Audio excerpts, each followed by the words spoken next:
Bienvenidos a una nueva edición de Conciencia. El programa de hoy es muy especial para nosotros porque cumplimos 100 en antena, 100 espacios dedicados a la divulgación científica en la televisión pública de Andalucía. Solo esperamos que haya muchísimos más. Gracias por la confianza que nos han depositado durante este tiempo. En el programa de hoy vamos a hablar de medicina, de fibromialgia, también lo haremos de antibióticos y de física. El paso del tiempo ocupará un lugar importante. Veremos si es posible construir una máquina del tiempo. Todo será detrás de los titulares. Ejercicio en piscina, 3 veces en semana y a una temperatura de 34 grados. Son las condiciones de un experimento en el que están sometiendo pacientes de fibromialgia, la enfermedad del dolor crónico. ¿Mejorará la actividad física su calidad de vida? Neuronas, pájaros, estrellas, de la interacción de elementos individuales emergen sistemas complejos con sus propias reglas, como el cerebro. El catedrático Joaquín Marro lleva la física teórica y computacional a terrenos nuevos e insólitos. Teletransporte, agujero de gusano, conceptos relacionados con los viajes en el tiempo que el cine ha popularizado, pero que plantean grandes contradicciones científicas. En nuestra ventana al universo conoceremos los obstáculos que impiden saltar al pasado o al futuro. 2 de cada 100 personas en Andalucía padecen fibromialgia. En la mayoría de los casos son mujeres que ven limitada su vida diaria por el dolor y la fatiga. Un equipo de investigación está indagando con criterios científicos en lo beneficioso del ejercicio en agua caliente para paliar las dolencias de esta enfermedad. Me tiene que levantar mi marido muchas mañanas, sub y baja de escalera horrible, yo que tengo en casa, las pendientes muy mal. Es que no salía, prefería no salir, me quedaba en la casa porque es que yo salía a la calle, era un sacrificio. Era dolor continuo las 24 horas. Luego puedes salir a la calle, pues sí, arreglado, de las maneras que tú te pongas, y te dicen, vale, pues no estarás tan mal, ¿no?, cuando vas así, pero no, lo llevas por dentro. Gracia, Inmaculada, Celia ponen cara a una enfermedad durante tiempo mal conocida y peor entendida. Todas se han prestado voluntarias a una investigación que pretende comprobar si el ejercicio físico en agua caliente puede paliar el dolor y mejorar su calidad de vida.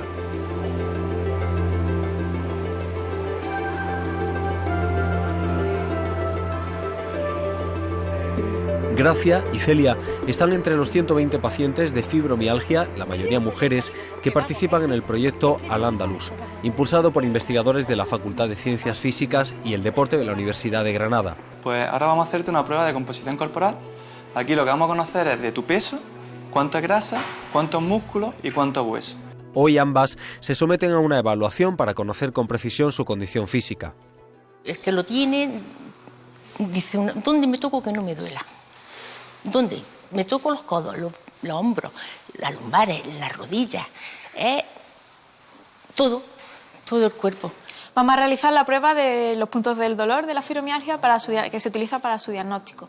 En ella realizamos la evaluación de 18 puntos, realizando presión con un algómetro, y evaluamos si 11 de los 18 puntos salen positivos. Positivo consiste en que presentan dolor cuando se hace una presión de 4 kilos o menor a esta.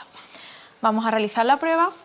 Tienes que decirme ya cuando empiezas a sentir dolor, ¿vale? Cuando notes la presión. Vale. A Celia le costó 3 años conseguir un diagnóstico preciso.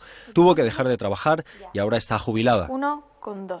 Es que nos dan unas crisis que no podemos movernos y eso lo vemos nosotros, no lo ve nadie. Porque tú estás en tu casa, lo sufres tú en tu casa y no te lo ve nadie, ¿no? El dolor es el síntoma principal, pero muchas veces hay muchos más síntomas que están asociados a la enfermedad, pero cada paciente presenta un cuadro diferente. La fatiga lo presenta también un 80-85% de los pacientes, por lo que también está muy presente en esta enfermedad. Y problemas de sueño, de descanso por las noches, tienen el sueño alterado y se levantan como si no hubiesen descansado, ¿no?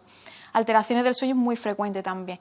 Y también problemas cognitivos a nivel de concentración. Mano al bordillo, cuerpo estirado y elevamos, pierna al frente solo un poquito. Por sorteo, los pacientes han sido divididos en 2 grupos de 60 personas, uno de terapia en agua caliente sin ejercicio y otro que sí se ejercita en la piscina. En ambos casos el agua está a 34 grados. Durante 6 meses, 3 días en semana, este grupo se ejercita en el agua. Yo participé porque estaba muy desesperada. Ha sido un cambio de vida muy grande en todos los sentidos y el no evolucionar nada con la medicación pues te bloquea física y mentalmente. Inmaculada, como el resto de los voluntarios, tiene que renunciar durante 6 meses a cualquier tipo de terapia paralela que pueda sesgar los resultados. Solo les está permitido mantener su medicación. Como el constructo calidad de vida es complejo de medir, necesita de variables biológicas, psicológicas, sociales, incluso ambientales. Medimos fatiga, medimos sueño, medimos parámetros cognitivos de atención, memoria. Es que ellos viven, podríamos decir, como por oleadas. Cuando tienen menos sintomatología, intentan hacer todo lo que pueden, eso los lleva a originar más dolor y más fatiga, entran en una bajada de capacidad funcional, no hacen nada y cuando se vuelven a encontrar bien, vuelven a hacerlo todo. Los resultados del grupo que hace ejercicio se contrastarán después con los del grupo que solo hace hidroterapia sin actividad física. Las sensaciones de cada persona quedan registradas por escrito en cada sesión. La primera prueba es de flexibilidad. Nos vamos a sentar en la silla, siéntate. Y vamos a medir la flexibilidad de las piernas, ¿vale? Entonces, tienes que sentarte con el culete al borde de la silla, estando segura de que no te va a caer, ¿vale? Pierna derecha, la estira. Eso es, perfecto. Y ahora yo te voy a poner esta regla para medir hasta cuánto llega, ¿vale? Fernando está midiendo la capacidad funcional de Gracia. Eso incluye la fuerza, la flexibilidad o el nivel cardiorrespiratorio, factores que influyen en la vida cotidiana. Es decir, una persona de unos 50 años con fibromialgia tiene una capacidad funcional, una condición física de una persona de 80 años. Les cuesta mucho atarse unos cordones en unos zapatos, por ejemplo, vestirse sola. Con ese cacharrillo que tenemos ahí, que se llama dinamómetro, va a agarrar fuerte, fuerte, todo lo que pueda. Gracia está diagnosticada desde hace 9 años y la medicación la ha estabilizado. Intento hacer cosas que antes no podía. Antes estaba completamente bloqueada, siempre con dolor, con más carácter. La fatiga crónica y el dolor musculoesquelético a menudo van acompañados de ansiedad y depresión. Quizá a simple vista se podría pensar que si hace una terapia física, como la que hacemos de ejercicio físico, solo mejoraría aspectos físicos, ¿no? Como podría ser la rigidez muscular o la fuerza o la flexibilidad.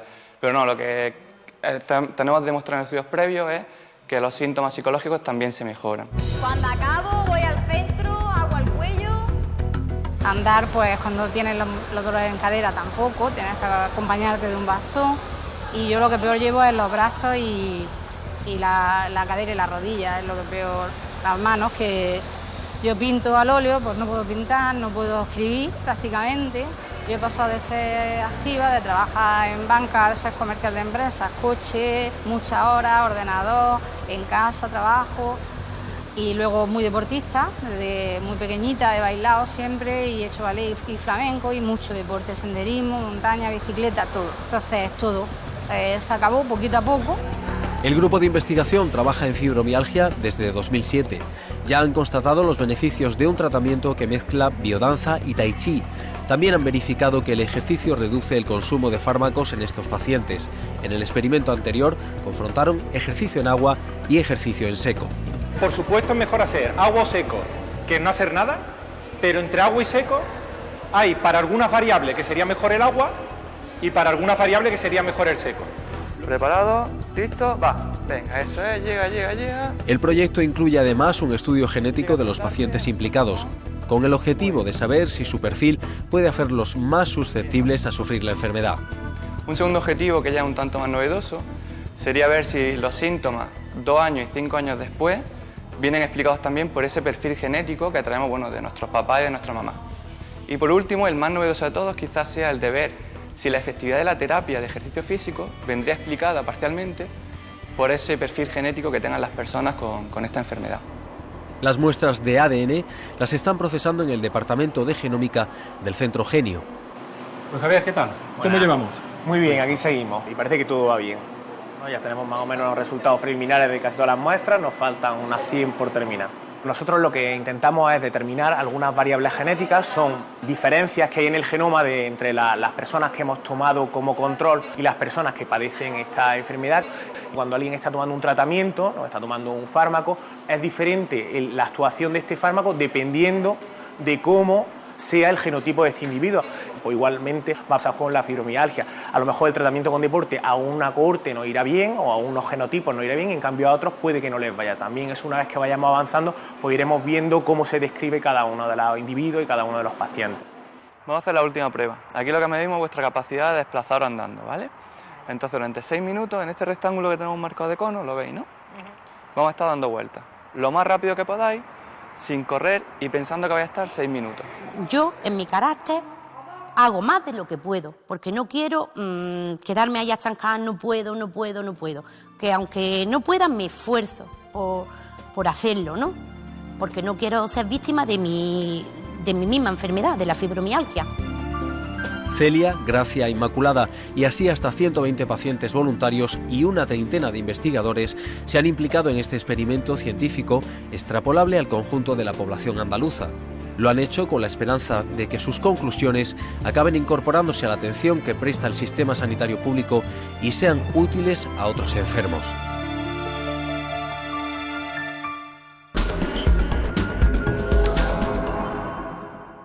El cine nos traslada en muchas ocasiones a escenarios completamente imposibles en la ciencia real. Sin embargo, la posibilidad de construir una máquina del tiempo es algo de lo que mucho se ha hablado. Hoy nos va a explicar David Galadid si realmente es posible.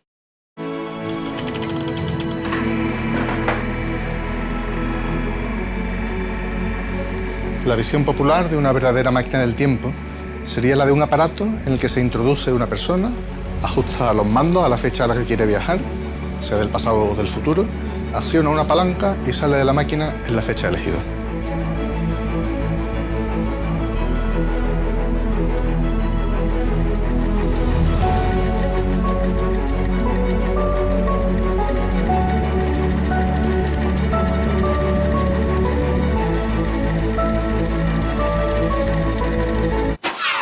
Quizá la versión más conocida de este aparato en la generación actual sea la de la trilogía de películas de Regreso al Futuro, pero hay una multitud de versiones similares en toda la literatura y en toda la historia del cine.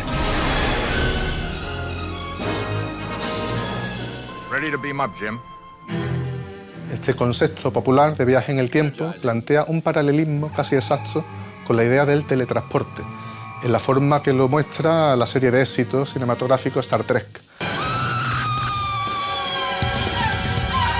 o la que muestra, con un toque distinto, quizá algo más terrorífico, el relato La Mosca y sus distintas adaptaciones cinematográficas. En el teletransporte, el sujeto se introduce en una cabina, elige de algún modo a qué lugar del espacio quiere ser transferido y la máquina traslada al sujeto de manera instantánea. El mecanismo concreto puede variar y muchas veces, como por ejemplo en Star Trek, ni siquiera se explica en qué consiste. Si la física moderna nos enseña que el espacio y el tiempo están unidos de manera inseparable, como nos muestra la teoría de la relatividad, ¿no cabría unir ambos conceptos, el del teletransporte y el viaje en el tiempo? La idea se puede describir de manera esquemática recurriendo a una analogía. El espacio de 3 dimensiones podría compararse con un espacio de solo 2 dimensiones, bidimensional, como el representado por una hoja de papel.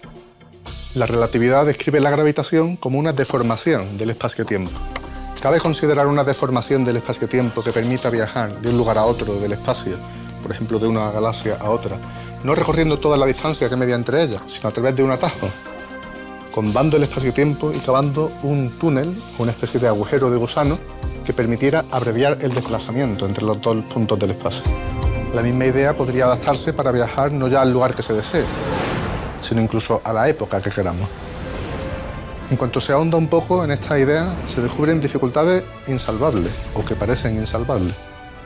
Distintas formulaciones de la idea del agujero de gusano conducen a masa imaginaria o negativa y a problemas de causalidad o de conservación de la energía y a otros problemas nada desdeñables.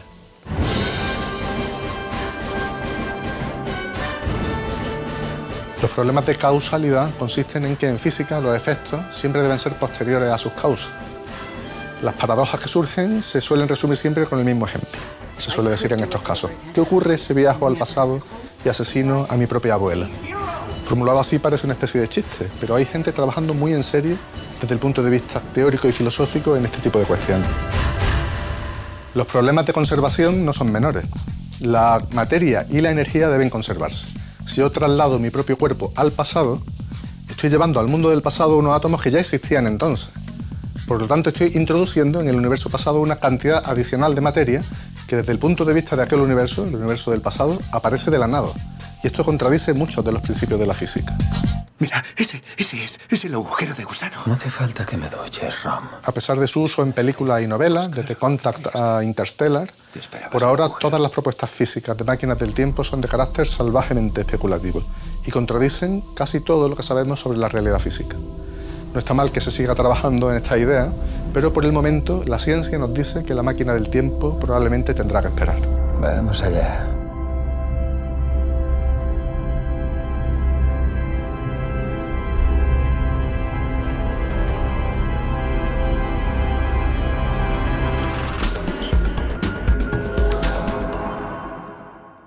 Una galaxia, un cerebro humano, una colonia de bacterias son sistemas complejos en los que la interacción entre sus elementos individuales acaba generando algo nuevo. Entender para poder predecir esta complejidad es parte del trabajo del físico Joaquín Marro.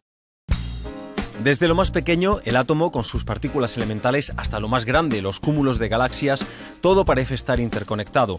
Nuestro cerebro también es un sistema complejo en el que las neuronas se asocian con reglas aún imprevisibles. El catedrático emérito Joaquín Marro lleva años apostando por la física, las matemáticas y la computación como instrumentos para descifrar esa complejidad. Este investigador incansable pasó por Nueva York y Barcelona antes de establecerse en Granada. Es editor general de la Real Sociedad Española de Física y miembro del Instituto Carlos I de Física Computacional. En su último libro, utiliza la física para asomarse a la complejidad de la naturaleza, pero también de la sociedad y el ser humano.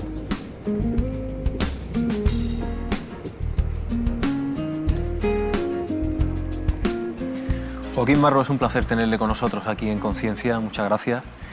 ¿Hay complejidad en la naturaleza? ¿Qué es la complejidad? ¿Se encuentra, por ejemplo, en una bandada de estorninos, en el cerebro, en el tráfico?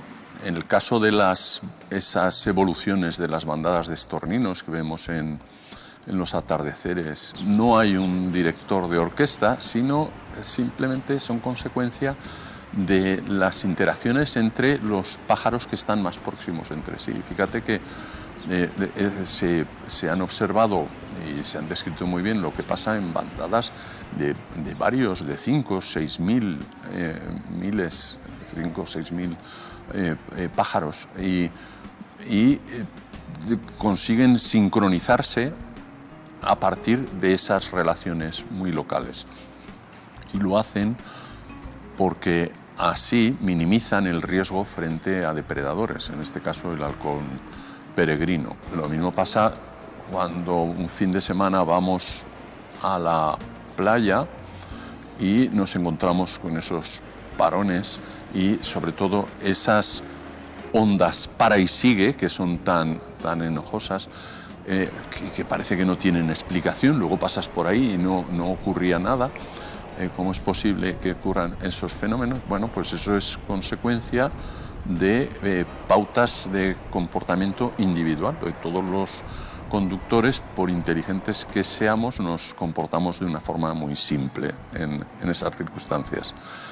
Es simplemente relacionándonos con el entorno más próximo, como los pájaros. En definitiva, hay acciones locales en el tiempo y en el espacio que se propagan por un todo y que dan lugar a un comportamiento que no tiene nada que ver con los comportamientos individuales y que es mucho más que la suma de todos esos comportamientos individuales. Eso es a lo que llamamos hoy complejidad. Sí. Se ha referido en algún momento en sus artículos a las neuronas como las mariposas del alma. ¿Reside la inteligencia y la conciencia en esa red que tejen las neuronas entre sí? En el caso del cerebro, pues es quizá paradigma de esta situación de complejidad, donde unas neuronas que si tú las observas, aparte de que son un dispositivo bastante interesante, pero es un dispositivo tonto. No tiene absolutamente nada de inteligencia, pero la cooperación entre muchas de ellas a través de los enlaces sinápticos, que también ayudan a esa cooperación, pues al resultado de esa cooperación, pues da lugar a la inteligencia y a otras a otras actividades de alto nivel del cerebro, el reconocimiento, la conciencia, etc. Si uno va progresando desde los cerebros más simples a los más complicados, pues va notando que son las sinapsis lo que más cambia en esa evolución. De manera que las sinapsis son parte esencial del diseño de un cerebro bien formado. ¿Hay algún tipo de orden en el funcionamiento del cerebro o es todo caótico? Al monitorizar la actividad del cerebro, se está descubriendo, vemos constantemente, que hay dinámicas muy irregulares, extraordinariamente irregulares, pero muy eficaces para conseguir el propósito que se proponen. Entonces, esa irregularidad que vemos resulta que se parece en muchos aspectos a una cosa que los matemáticos han llamado caos. Pero caos no en el sentido de desorden, sino en el sentido de que es como una especie de irregularidad premeditada con objeto de conseguir eso. No es aleatoriedad, sino algo muy premeditado. Usted que trabaja en física computacional, ¿pueden las máquinas ya llegar a un nivel de inteligencia artificial que mimetice el funcionamiento del cerebro? ¿Está eso cerca? No, en absoluto. No somos capaces de construir un cerebro, una máquina que haga lo que hace el cerebro, ni mucho menos. Nos falta todavía los detalles. Para construir la máquina tienes que conocer los detalles, tienes que conocer las estrategias, y algunas cosas empiezan a adivinarse, pero el cerebro es realmente una máquina extraordinaria que tardaremos décadas, quizá todo este siglo, en ser capaces de hacer una máquina que haga todo lo que hace nuestro cerebro. Por lo que ha estado comentando, da la sensación de que en la naturaleza, en general, elementos aislados, cuando interaccionan entre ellos, acaban emergiendo propiedades distintas, ¿no? O un comportamiento distinto. ¿Es eso así? Claro, por toda la naturaleza hay sistemas que puedes identificar como colecciones de elementos que en algún sentido se parecen mucho entre sí. Por ejemplo, una galaxia. Por separarnos de estos casos que hemos mencionado. Las galaxias tienen comportamientos también extraordinariamente curiosos y son lo mismo, es la misma historia que estamos aquí tratando, de que los elementos se interaccionan entre sí y dan lugar a complejidad, que es lo que se ven mareas en las galaxias, se detectan mareas, se detectan cuásares, se detectan muchísimas como consecuencia de colisiones, etc. Se están detectando fenómenos que se pueden explicar también así, desde esta perspectiva. Y en comunidades también las relaciones pueden determinar propiedades distintas, ¿no? Emergentes, ¿no? En la sociedad, y hoy día empieza a haber un desarrollo muy interesante de la sociología cuantitativa que permite explicar muchas cosas, como por ejemplo cómo evoluciona una sociedad, una comunidad, como consecuencia de una competición entre egoísmo y altruismo y otras cosas, ¿no? Es el llevar estas ideas que hemos estado discutiendo, el llevarlas al estudio de otro tipo de comunidades, ¿no? Muy bien, Joaquín, pues ha sido un placer tenerle con nosotros aquí en Conciencia. Muchísimas gracias. Vale. Hasta aquí nuestro programa número 100. Muchas gracias por todo este tiempo. Vamos a seguir en la pantalla de la Televisión Pública de Andalucía trayéndoles cada semana lo mejor en divulgación científica en nuestra comunidad autónoma. Hoy hemos hablado de medicina, también de física y del paso del tiempo. Tenemos contenidos ya preparándose interesantísimos para la próxima edición de Conciencia. No nos fallen.